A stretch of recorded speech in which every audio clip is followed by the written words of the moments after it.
I was providing like business counseling to these women and saying, hey, your sister sells soda right next to you and you're selling soda. So maybe your sister or you should go sell charcoal, like 150 yards down the road.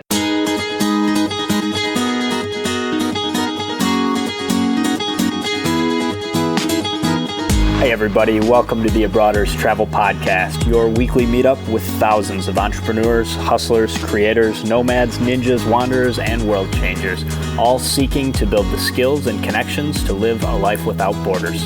If you want to learn more about what we do or download our entire podcast archive, check out the website, abroaders.com. Happy Wednesday morning and welcome to another episode of the Abroaders Travel Podcast. I'm Erik here with AJ Dunn, and today we are going to talk about building a business while living abroad. This week's show features an interview with Andy Josuweit, who spent a year living in Santiago, Chile, building his company Student Loan Hero. Andy was an early member of the Startup Chile project, and his story is both inspiring and full of useful information for the entrepreneur looking to establish and grow a business abroad. You can find show notes for today's episode at abroaders.com/loan hero.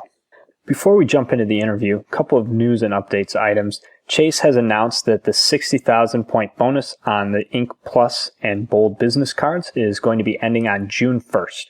So if you haven't done so yet, you have just over a week to get on board. Also, Barclays US Airways card is not going to be around forever.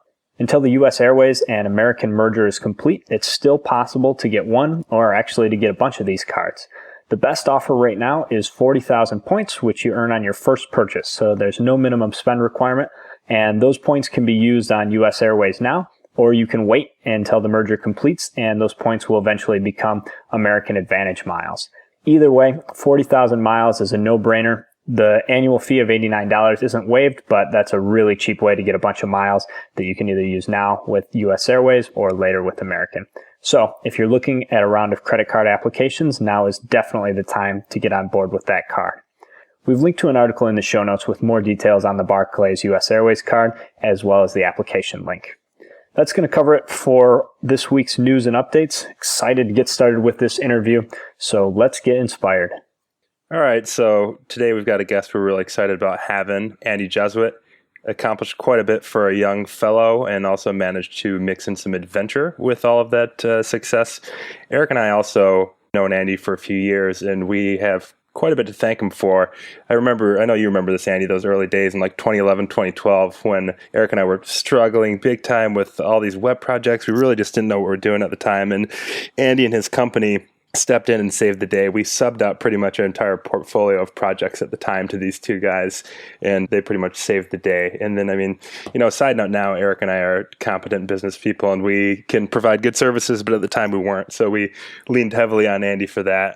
But now you've moved on, you're doing some pretty cool stuff. Student Loan Hero right now. Care to share a little bit more about yourself? While I was at Bentley University in Boston, I had the chance to study abroad. And that was really the first experience I had. I got to study in Vienna, Austria, and it just changed my outlook on life. It was just awesome. It was incredible. And from that experience, I came back to school, finished school, and then realized I didn't want to enter the corporate world and did an internship in Accra, Ghana. So I was living in Ghana for about 3 months. Again, just a tremendous adventure, crazy place to live. And we were actually I was doing microfinance, so we were giving loans to women to start companies. And it was just a really cool experience. And then after that, still didn't want to enter the corporate world. So I hooked up with a buddy who I studied abroad with in Vienna, and I said, hey, let's start a company. So about 6 months after I got back from Africa, I was back on the road to Asia, and we were in the midst of building a website development, software development company with no knowledge of website or software development. Yeah, sounds familiar. That's about where you found us. I didn't know about the Africa. That's very cool. We just talked about Kiva a little bit a couple of shows ago. So you were on the ground helping connect people for microloans.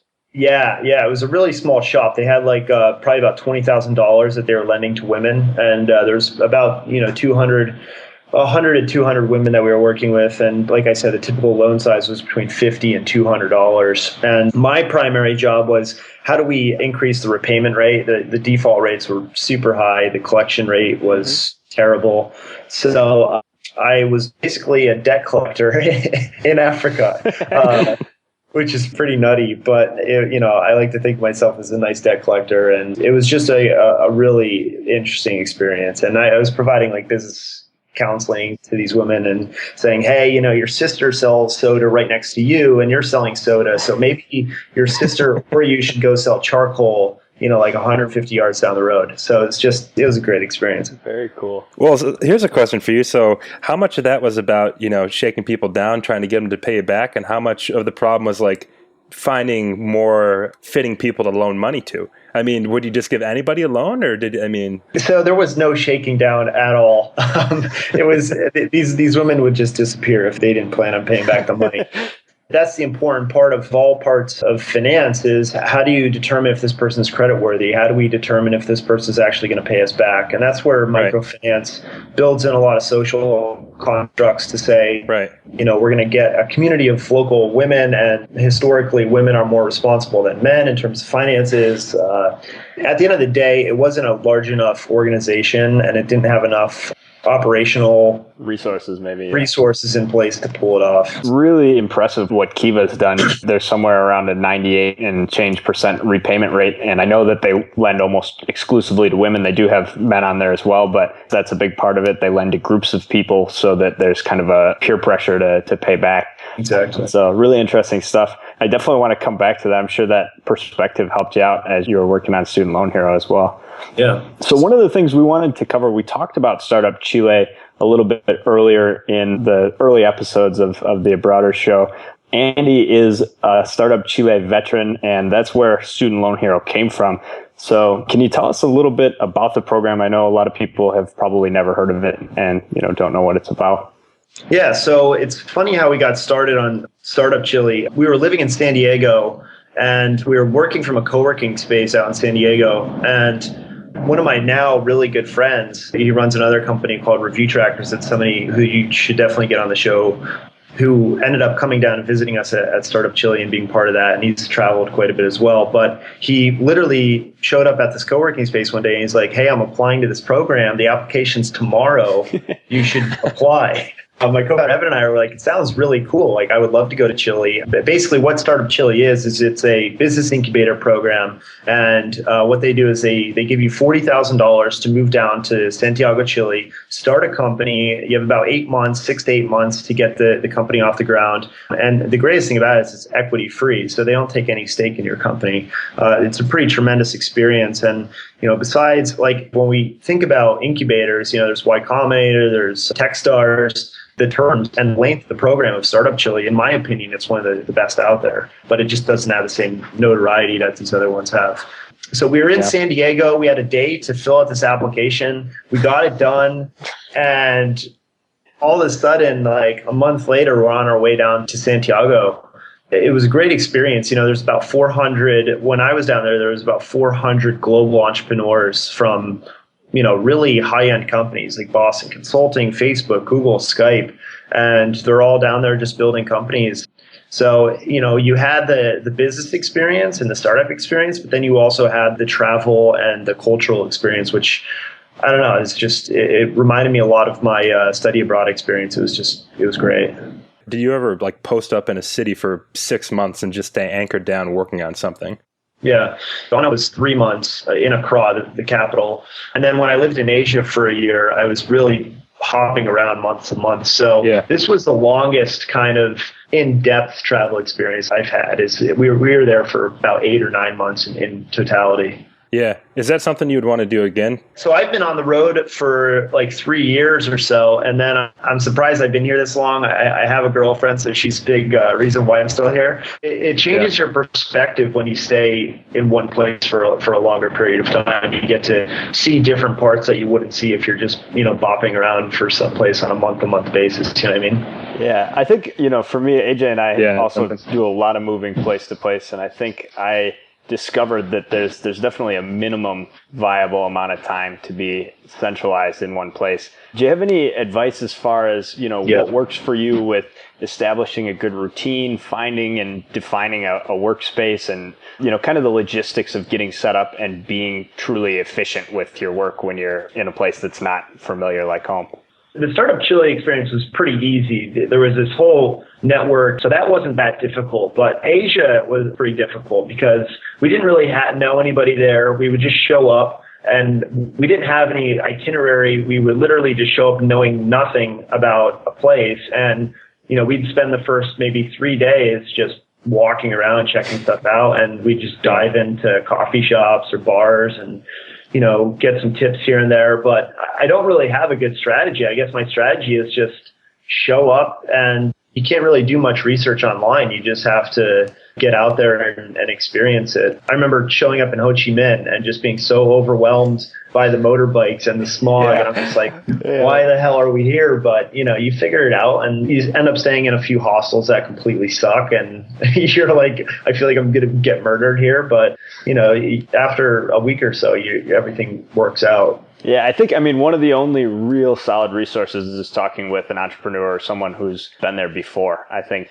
besides that, if you're just looking at travel websites, people don't have the same mindset in terms of like, all right, where the hell is the good Wi-Fi? Yeah. How can I get connected and have enough, calm and quiet to be able to get some work done? But I think it's a good experience. I think it makes your business more robust if you're adaptable and you can kind of handle those sorts of challenges. Exactly. But on the flip side, being kind of settled, like here in New York, I have, 30 meg download internet. I have a standing desk. I have a really good setup that, I guess one of the biggest benefits of traveling every month to like a new country is it really fueled creativity, and it really fueled your personal growth. Like, it was very introspective, and I had to really think about what I was doing and if this is the right thing. And when you're kind of settled down somewhere, you don't, I guess, question yourself as much. Yeah, that makes sense. That definitely makes sense. You're also you're not challenged as much. You're not, forced to, you give so many things thought, and there's not, the opportunity for reflection when you're just kind of comfy. Yeah, but then the other thing is, so that's the benefits of being on the move, like month to month, is that constant creativity and that constant introspection. But then on the benefit of being located in a place for a year or 2 years is you start to get into a routine, and that allows you to get into a state of flow. Yeah. And a lot of really successful business people talk about being in a state of flow, and it's just feeling comfortable with where you're at, having the resources that you need to get the job done efficiently. And I'm definitely experiencing a little bit of that here in New York now. Very cool. I wanted to come back and ask you about that when you were in Santiago. Did you have anybody in particular, or any groups of people that you met and worked with that left an impression, maybe helped you come to some entrepreneurial revelations, or really helped you through the program? Are any specific stories or anecdotes you can share to kind of help people? Because I think a lot of people listening to this are having trouble imagining what it would be like to be hanging out with people that had worked at Google and Facebook and, kind of be in that entrepreneurial community with Startup Chile. Something, we're definitely really excited to hopefully participate in. Yeah, so getting advice from people is a really, really tough thing, because everybody's willing to offer advice, and you don't know if it's actually valuable. You don't know who this person is. And everybody, especially in the startup community or when you're building a business, you want advisors. And there's different times when you need different types of advisors. And I think like if you start reading like how to start a business, like one of the first bullet points would probably say, hey, go get like 6 advisors, right? And with Student Loan Hero, we really still don't have advisors. I have people I could talk to about certain problems, but it really comes down to what type of problems you're facing. And then you seek out whoever you need to talk to based on that problem. Did I meet anybody in Startup Chile that changed my perspective? No. As a whole, when you bring 400 people together, you have this culmination, this entire experience.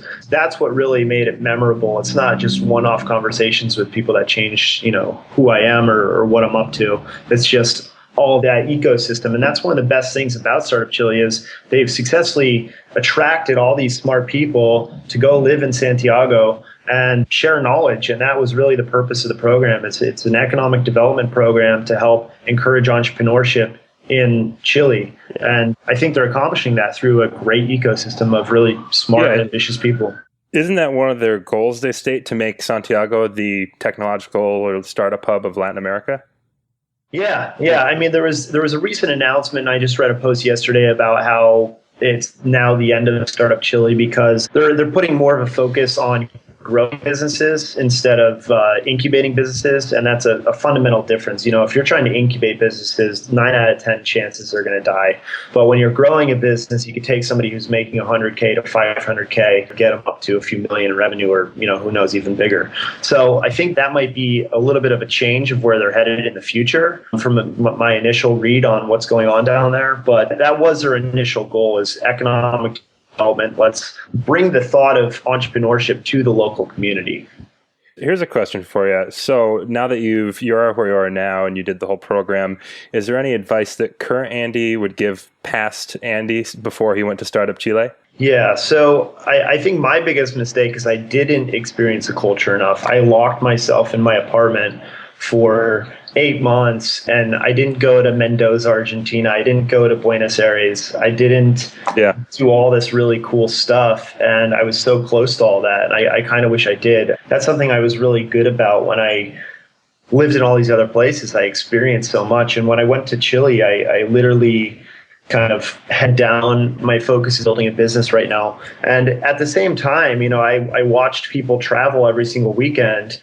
And now I look at where they're at, and they're not as successful. So it's, I guess it's a trade-off, right? Yeah, definitely hear you, man. I think that's a dilemma. I just, was telling AJ recently that I kind of felt that way about being in Salvador. I spent about 2 months at the beginning of this year in Salvador, and, was living with a girlfriend and head down, getting work done. And, I lived on the beach. I literally lived across the street from the ocean, and I went swimming like twice, like, I was just so, focused on getting stuff done. So that definitely happens. That's an important part of the lifestyle, though. And Tim Ferriss talks about that. It's like you do your 3 months of work, and then you do your 3 months of play. So, and I think that's how, as a society, we need to evolve. It's like, you got to recharge your batteries, right? Yeah. Well, I think we're going to definitely get our couple of months of play in for the World Cup. I don't think we're going to be getting too much work. Yeah. Another thing, too, as far as, recharging the batteries, is people really don't work as hard as they say they do. I think a lot of people, it's like an emotional drag. Somebody that works a traditional job, like every day you put in like an okay day, you're not really grinding away because there's really no light at the end of the tunnel. So you kind of almost protect yourself for the long run, and you just pace yourself, as opposed to, like you said, blowing it out for a few months, getting a bunch done, maybe hitting a wall, and then going and, enjoying some, free time, some reflection, and then come back recharged. Exactly. I mean, I really think that the average human could max out at like 4 hours a day of productive work. So when you look at a traditional employee that's working at a Fortune 500 company, I really don't think they're putting in 8 hours of productive work. I think 4 hours is really what's going to being productive. So, when I try to plan my day, I'm happy if I get 4 hours of productive work done. And then the rest is spent on administrative stuff, or taking care of things that you need to take care of around the house, whatever it might be. Say, oh yeah, I work 8 hours a day, but are you working 8 hours a day? Probably not. Yeah, you're spending 8 hours a day at the office, but you're not working 8 hours.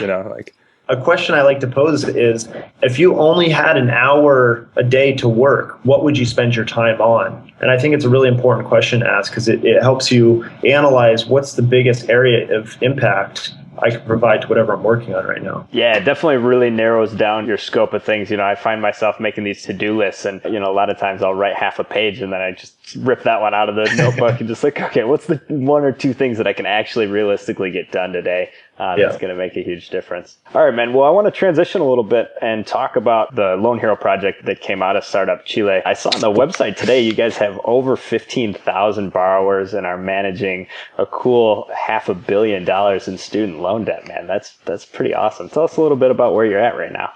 Yeah, so before I tell you where we're at, I graduated from college with $100,000 of student loan debt, and I still have the majority of that left. So when I first started traveling, I literally defaulted on my student loans. I wasn't making any money, and I couldn't pay my student loan bills. It was terrible. And there wasn't many options for me to figure out what to do with my student loans. I was calling the servicers. Nobody was helping me. And it was just really fragmented and confusing for the borrower, for myself. And, fortunately, fast forward 2 years, we had this successful website development company, software development we were dabbling in. And we decided to pull the trigger and start building out a product, which is Student Loan Hero. And now what the tool does is it allows student loan borrowers to manage all their student loans, both federal and private loans, in one dashboard. And people that don't have student loans won't really understand this, but our average user has 8 loans and $58,000 of student loan debt. So when you have 8 loans being serviced by 2 or 3 different banks, it's hard to see all that information in one place. And they're all at different interest rates. And then we analyze that data to help you find savings. And then we help you modify the debt. So if you're trying to change term from 10 years to 20 years, trying to get a lower monthly payment, trying to refinance, we help people do that. So we're up to about 15,000 users. We're managing over, $550, $600 million of debt. Something exciting is we're doing about 30K in revenues a month right now. So we're pretty happy about that. And just trying to figure out how to grow from here. It's, we've done a great job today, but the question is, how do you scale efficiently and easily, but usually not easily. Not ever easily. I got to say, man, the features, I signed up a long time ago. I'm certainly in the same boat as you in the sense that not doing a great job of paying down my student loans yet. But I'm, finally in a spot where I've got a little bit of extra cash to work on that. And, I was talking to my dad actually, and he's like, well, what do you have the order of which loans you should be paying? What are the highest interest rates? And I was like, shit, I'm going to have to go dig through all my files and find where my rates are. And I was like, wait a minute, I signed up for student loan here. I'll just sign in. And it's got it right there, man. I got 4 loans and it puts them right in order. Like, start paying this one first. This is your highest interest rate and progression through. So even though, it's not something that I'm actively paying that much attention to, it's phenomenal to be able to not have to dig through all those files to figure out what the hell's going on. I got it all in one little dashboard. So. Exactly. Luckily, I don't have student loans, but I do have a lot of friends that have student loans, and I've shared it with a lot of my friends, and everybody that signed up said, positive feedback on it. So bravo on a highly functioning software product. Yeah, I think our mentality around the user experience and how people would be using it has changed a lot. Whenever you experience a change in your income or employment, that's when you need to take charge on this. It's, hey, I have an extra $1,000 this month. What am I going to do with it? Or, hey, I just lost my job. How am I going to not go into default on my student loans? And that's where we come in. So we really come in and help people modify their loan when they need it. And typically that's either once every 6 months or once every year. But yes, things are going well. Yeah, we'll link to your Twitter too, Student Loan Heroes Twitter, because I follow that. Luckily, they don't have student loans, but I mean, it's all sorts of information that people with loans want to hear. As far as you break down a lot of stuff going on too with legislation, like any rumblings in Washington about stuff, you're summarizing that. So you're do a good job curating all the information for everybody. Yeah, I mean, something that I kind of want to talk about here is mindset. I think a lot of young adults and college grads get scared by student loan debt, and I think it paralyzes them and forces them to take jobs that they don't necessarily want to do. And given your audience, I think when you're young, that's the time to do all this stuff and really risk everything. And, for a while, I really dampered my relationship with my parents. They were really pissed off at me for not paying my student loans. But, I wouldn't go back and change anything. Like, I was in a very bad financial situation, and I decided to spend these past few years of my life building my own economic value and businesses and companies, and now it's paying off. So don't always listen to the pragmatic path. And at the end of the day, I'm not trying to encourage people to make irresponsible financial decisions, but your greatest earning potential is when you're young and not when you have a family or kids or a mortgage or all that stuff. So yeah. And also when you're young, you don't have a fortune to lose. Like Bobby Dylan said, when you got nothing to lose. And that's time. I mean, it's the risky things are not as risky when you don't, have a bunch of, accumulated wealth and families and kids and all that stuff. Yeah, people depending on you, all that stuff gives you a lot of freedom if you have the good sense to try and take advantage of it early on. I think a lot of people get into that sort of 9-to-5 grind and never find their way out, because once you're there, it feels like you're losing, that $60,000, $70,000 a year of income to go try and strike out and start something on your own. You start as a broke college student that's already, $50,000 in the hole. You don't have to worry about it quite as much. Exactly. Yeah. I'm totally cool risking myself, but I don't want to involve others. So, I mean, if that time comes, my mentality will change. But for now, I'm totally fine with putting myself at risk. Cool.